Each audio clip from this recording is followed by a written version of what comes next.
Today we're going to talk about boundaries. We'll talk a little bit about professional boundaries, talk a little bit about emotional boundaries, talk a little bit about compassion fatigue when we don't set good kind of either professional or emotional boundaries and how that increases stress in our work lives. Just like I did before, I'm actually going to start this session again with another video to TED Talk that just kind of addresses a little bit about boundaries and kind of tools to use to set boundaries. I also want to apologize ahead. I got a window behind me and I didn't really think about, I got a bunch of students walking behind me. So hopefully that's not too distracting. I'm at NeoMed doing a little, have to do a presentation following this. So that's who's behind me. So we'll start off with this TED Talk presentation. I kind of cut it down a bunch, just kind of hit some main points. It's only about 3 minutes long. Oops, we don't hit the wrong button.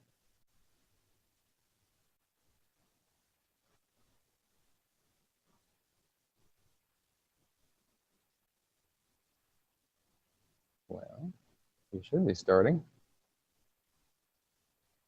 Embedded in there.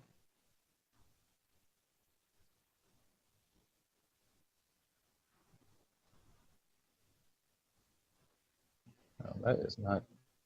Give me 1 second here to see if I can restart this.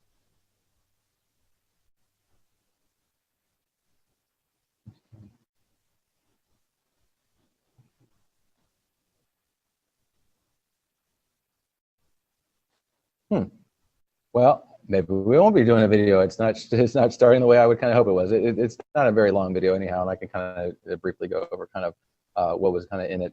It was a TED Talk, and it was a professional, Sarah Gilman, that it was on, the name we saw there. And Sarah was talking a lot about boundaries, and she is a therapist that worked in a lot of different settings, and she was there to kind of help like businesses and schools, how they set boundaries with their workers, how they deal with the people they work with, how they do it with their coworkers. And one of the things that she really talks about there in the presentation that unfortunately won't be able to put on there is the power of the tool of the compass of yes and no. Like when we set boundaries, we are really empowered by our own internal instincts. We have this compass that one way points up that no, one way points down to yes, or whatever direction you want to kind of do, yes at the top or no at the bottom. And when we have something that we're presented with, a challenge that we're not kind of sure about, like how does that make me feel? And you got that compass inside that's telling you, I don't know how I feel about that. That's something that's really important for us to listen to. Like, and it's okay to say no sometimes. It's okay to set boundaries with people. We have to be able to protect ourselves, especially when we're healthcare providers, to not be able to get sucked into being too much of a caretaker and exhausting too much of ourselves without allowing, so it won't allow us to be fully as professional as we need to be. So I'm going to talk a little bit about, just boundaries and where do we get boundaries, just to kind of start this off, and some of the common boundary mistakes that the healthcare professionals make when they're starting off in the world of medicine. So we learn our boundaries at a young age. I mean, we learn not only by being taught what boundaries are, but we learn more so by testing boundaries and how far we can kind of push boundaries and what feels all right and how far can I go without that being uncomfortable for me, or what do I see other people do? So that's particularly as it relates to our family and our parents or our support system. How are their boundaries, and what do we see, and what do we learn that's acceptable and not acceptable in boundaries? And so when we become, medical students, one of the things that happens there is there's still a similar philosophy of how we're learning our boundaries. As medical students, you kind of push to see, how far can I take this, these boundaries, as well as what did I learn from the people that are teaching me? And so I assume most of you guys have gotten here and learned your boundaries through your kind of trial and error and pushing, as well as what you saw the people that taught you how to be a physician, what their boundaries were. And what was valuable. And what we learn from boundaries but from others is not always what to do, but sometimes we learn what not to do. And so that's part of this thing with boundaries is it's a very learned behavior. And so because of that, we can manipulate and take some control of that when we are letting our boundaries get out of whack and be able to bring that back into something that's healthy. Just to share with you, I was doing some research about boundaries, as far as with physicians, and particularly this research that I was finding talked about the common boundary violations of medical students. And one of the biggest, these are the 5 boundary violations that they presented that students typically make. First one is thinking like a student, instead of as a professional, or acting like a pal instead of being, I'm the person here that's supposed to help you. I can empathize and be with you as far as this experience, but I'm not your buddy. I'm here to help you get tools to get better. Learning accepting gifts, which in most, and I'll talk about those common professional boundaries that we should all know, but yet statistically, sometimes those are forgotten. So things like accepting gifts, or prescribing when you shouldn't be prescribing, or having sexual relations with parents, or not parents, patients, pardon me, on that. And those all seem common sense, yet here's this next slide where it comes from the American Academy of Psychiatry and Law, where 29% of boundary violations by physicians were sexual relationships with patients. And then they got 2/3 that were non-patient prescription writing for people they shouldn't be writing for. And then the other one is then patients having some prescribing issues, dual relationship issues, prescribing not non-patient, but prescribing issues with patients, inappropriate exam behavior, or kind of things that go on at the office that just kind of inappropriate to the setting. So when we look at that kind of stuff, we can see that even though we feel like we know some of these things and we hear them over and over again, we definitely struggle sometimes with following boundaries, even when they seem crystal clear. And so if we struggle with professional boundaries that seem very clear and have major consequences if you don't follow them, just imagine how hard it is to struggle with personal boundaries when those are kind of more of our internal struggle and maybe not have the same kind of external consequence. In the sense of like a legality. So, these boundaries are there to design to protect you and protect the patient and to provide the best care possible. And I think we all know that. That's why those things exist. And a helping relationship is important to be in the fact that it is reciprocal in the terms of empathy. We can be human in that experience. I can empathize with somebody. I can feel like when somebody's struggling, I have to share some diagnosis or some concern with them that is, uncomfortable or hard to hear.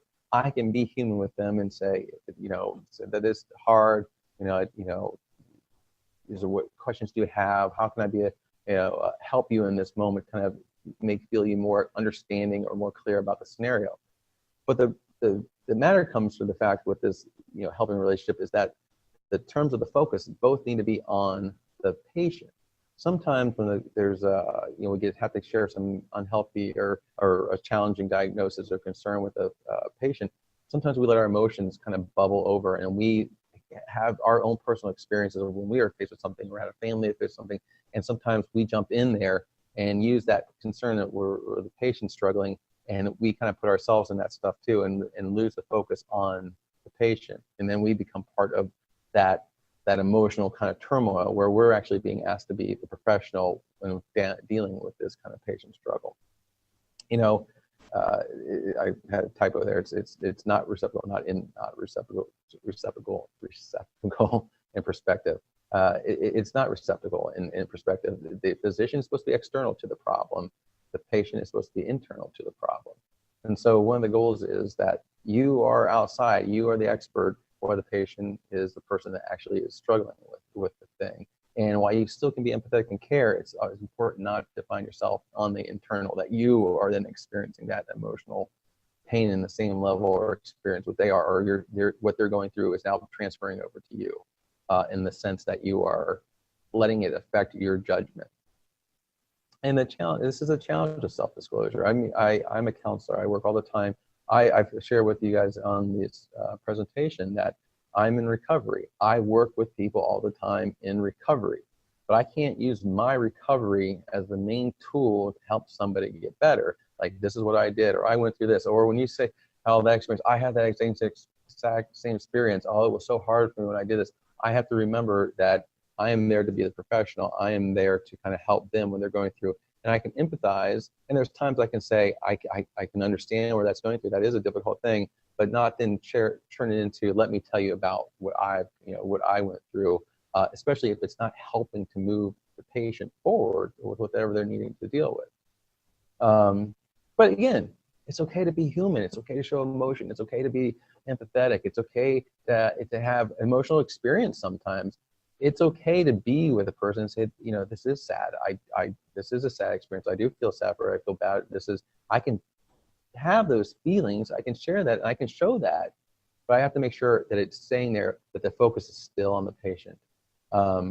You know, it kind of says there, it's okay to let that vulnerability, it's not okay to let that vulnerability turn into you're sharing to make you feel better about it. And that happens sometimes when we have to say something to somebody that's uncomfortable or hard to hear, then we like feel bad about it. So we want to find a way to make it feel better for me, because I'm the one that's like, oh, I didn't like to be the burden of bad. But we need to be strong in that scenario, because the person that's getting that information is going to be going through something very difficult. And so I have to be strong through that thing and care, but also be there for them so they have some feeling of there is hope. There's, you know, there's a direction we can go with this problem that I'm facing. You know, patients do need your humanness, and it's equally importantly that they need your experience and guidance. So it's that balance of like being human, allowing you to be that person, as well as knowing that I'm here because I'm the physician that they're here to see. I have some expertise that they have, that, or understanding about this problem that they don't have, and I need to be able to be there, yet still show the human side of me, the caring side of me. And it's huge to understand the kind of transference, counter transference stuff, and this idea of like when I'm experiencing something that the patient's having, and I'm letting that kind of interfere with me, or I'm responding to them because it's triggering me in a way that's like they remind me of when I had to deal with a situation with my parent, and they're going through their losing them, and you know, their diagnosis and how that was hard, you know, and then I'm treating them like that as compared to I'm treating them like the professional, and vice versa. It's inevitable sometimes that the countertransference experience where the patient sometimes is reflecting stuff onto you from their past and some of their past experiences, and being able to help guide and direct, saying, yes, I understand that you're having this isn't the same scenario as maybe what you had before. You know, I kind of put this on there because, like I showed that statistic in the earlier slides, here's these common sense boundaries that I think that we forget about, and I know everybody probably gets tired of hearing about them, but yet they still occur. You know, this idea is that don't take significant or give significant gifts, you know, to clients. You know, keep personal boundary of a doctor-patient, not peer-peer. It is so important that it's, you know, it's doctor-patient. I'm human, I am care, but I have an expertise you're coming for. I can't let my certain degree of me has to stay here so you can actually be vulnerable here. Keep the physical contact appropriate and only invite it. I think it's one of the reasons I remember talking when I started this this presentation, talking with Kate and Caitlin about stuff. There was like talking about family physicians being like kind of the hugging doctors, the doctors that really want to create these really great helping relationships with their peers. And I think it's totally appropriate. The idea is, though, I have to do stuff that's in the right boundaries and stuff that's invited. Like I'm dealing with an issue right now with a physician that the concerns happening is that there's a lot of uninvited, you know, touch with patients, and she's working with children, but the parents are uncomfortable with some of the, you know, just the kind of the interactions. And that's important to say, if the patients don't want this, I have to hear them, even if you feel like that's the best way I can treat or help somebody, is that you have to allow them to kind of give that okay.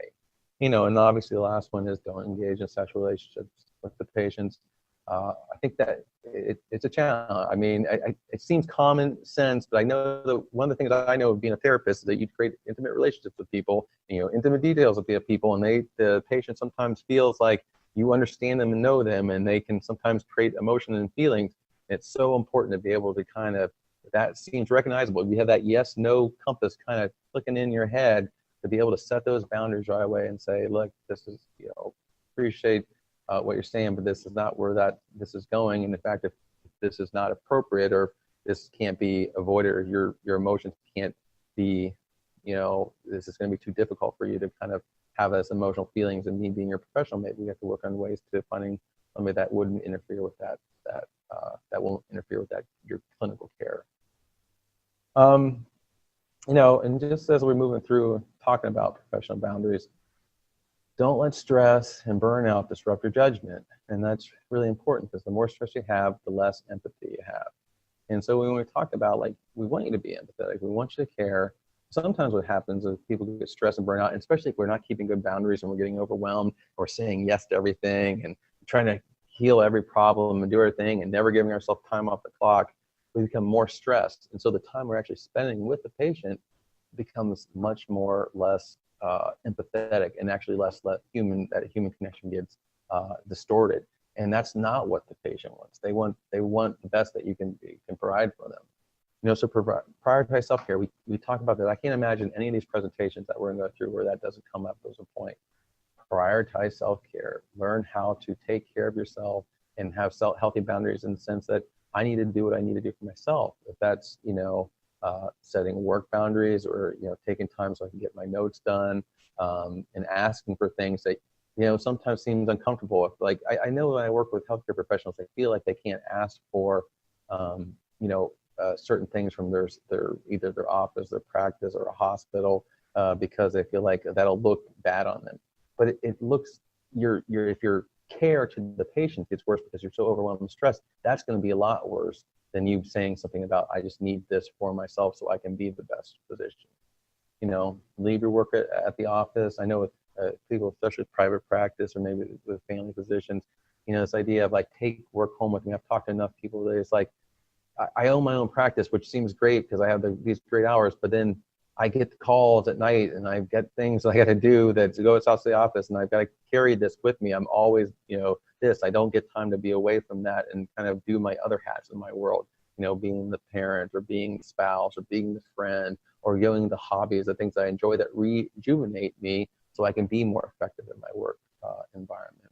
And I think finally, professional boundaries, it's so important to process with peers. If you're struggling and you feel like you're getting overwhelmed, or there's boundaries that are happening in a patient relationship, talk to peers about it, get feedback.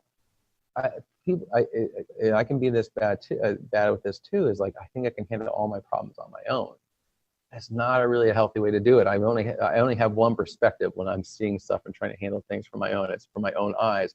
Well, my own eyes have sometimes made some poor judgments. Sometimes I need outside perspective. Sometimes like my emotions can kind of blind me from what's really going on.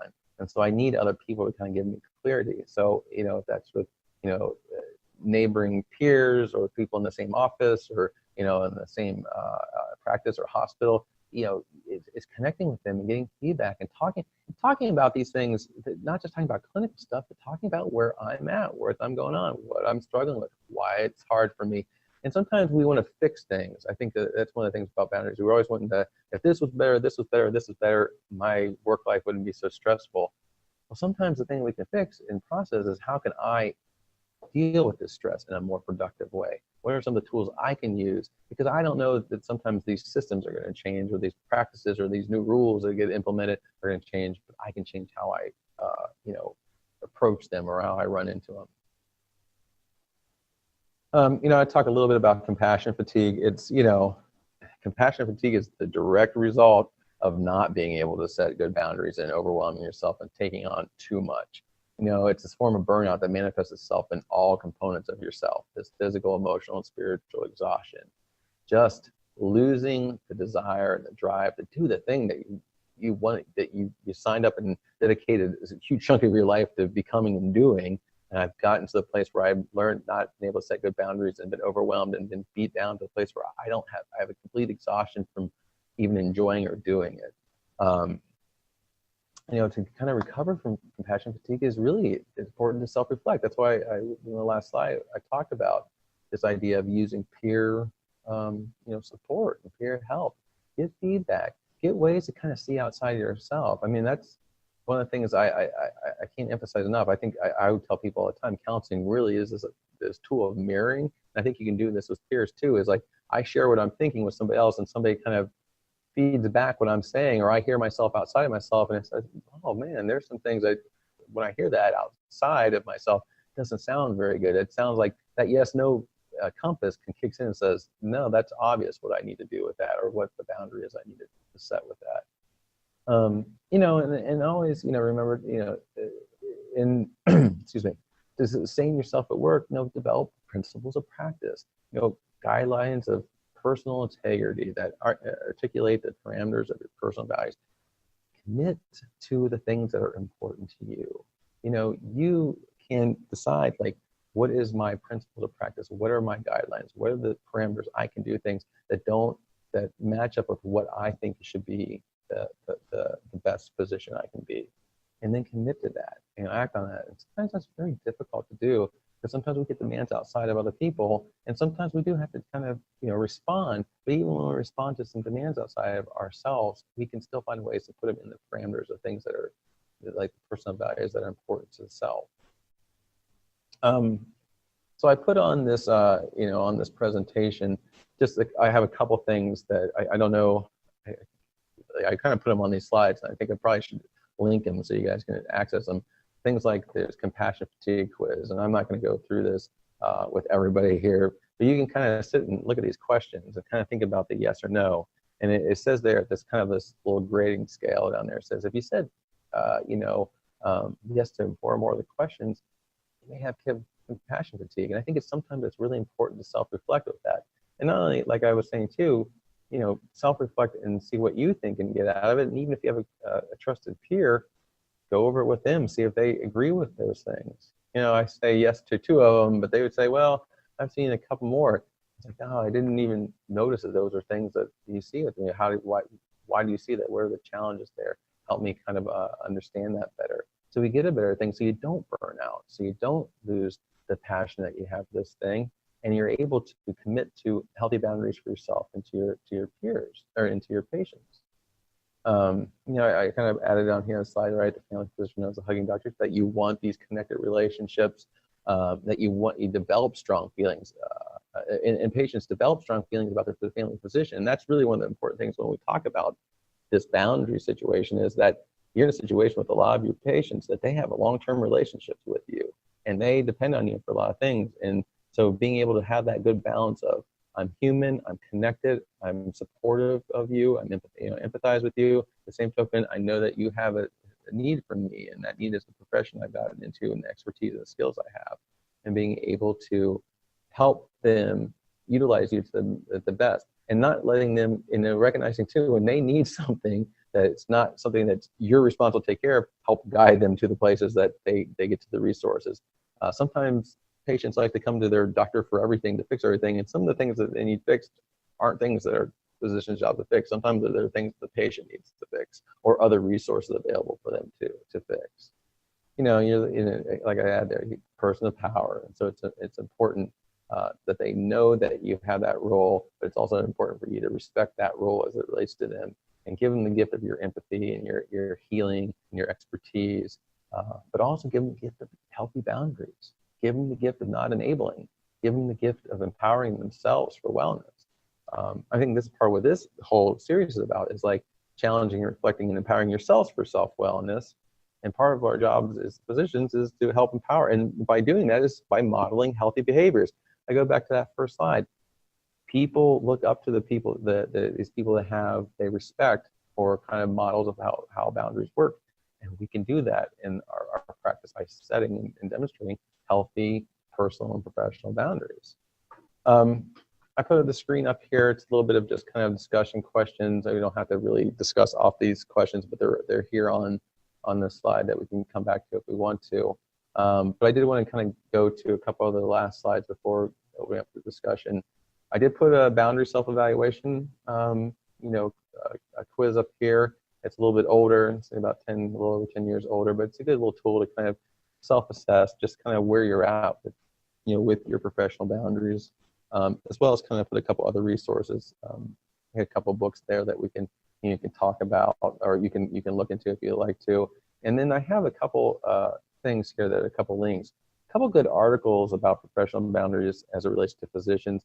And there's a website, the first one, it says professionalboundaries.com, the practical professional / the practical professional. That is a whole series on professional boundaries, and it talks about where people struggle with boundaries, how do we address boundaries. It has peer dialogue and articles that are written by other professionals and other physicians, and it's really a helpful resource if you really want to explore more about professional boundaries. This is a 20-25 minute talk about boundaries, and we went over some kind of highlight things, but there's so much more to dig into, and I'm sure we'll talk about some of those things when we open up the discussion.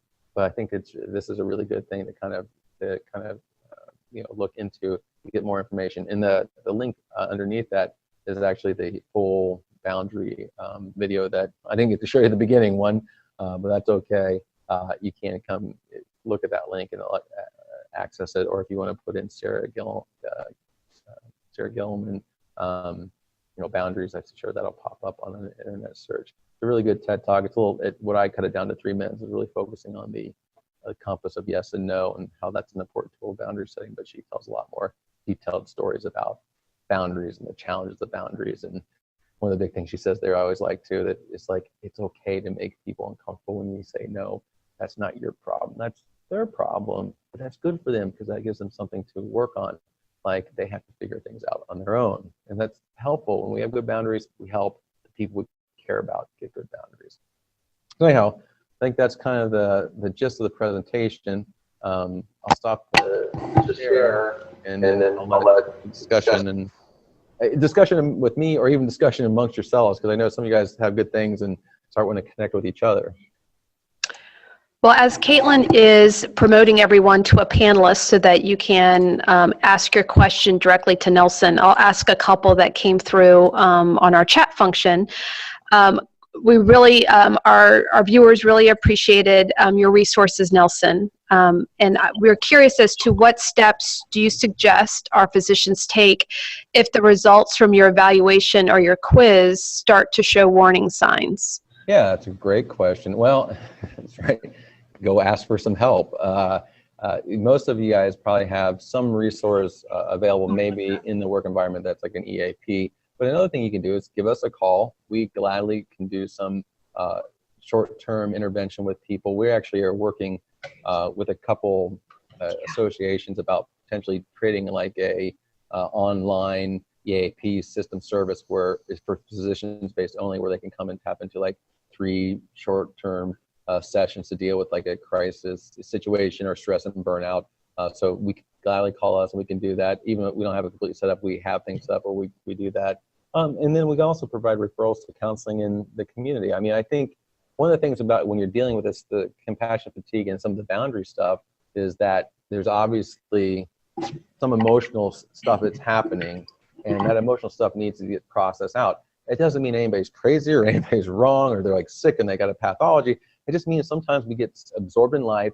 And I always tell people all the time, we carry the baggage of life that we've lived with us, right? So some of us have pretty strong boundaries because we were taught pretty strong boundaries, or we tested things out and we found them. And some of us were role modeled really different boundaries that weren't so great. And we sometimes fall into that. And that doesn't mean that there's something necessarily wrong with it. It means it's something that I have to look at and maybe challenge, because some of the learned behaviors weren't maybe always the best for me, especially depending on what circumstance or that I'm facing that challenge. I hope that helps answer that question. Absolutely, thank you.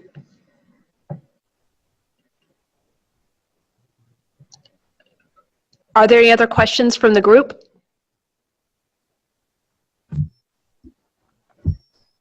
Well, one other question that did come up was in regards to self-care techniques.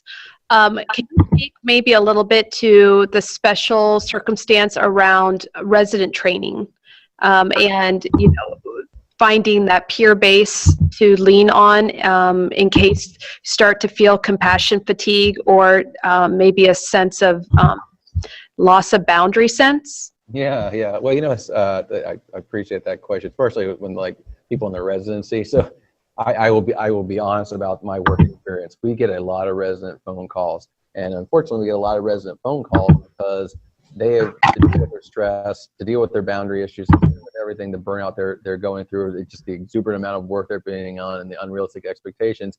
They've partaked in activities that were productive, and they got themselves a DUI or got them something like that. I'm not saying it's not okay to have a few drinks or something like that, but there's such a extra scrutiny or responsibility as being a professional that something like that could really come back and bite you in the butt.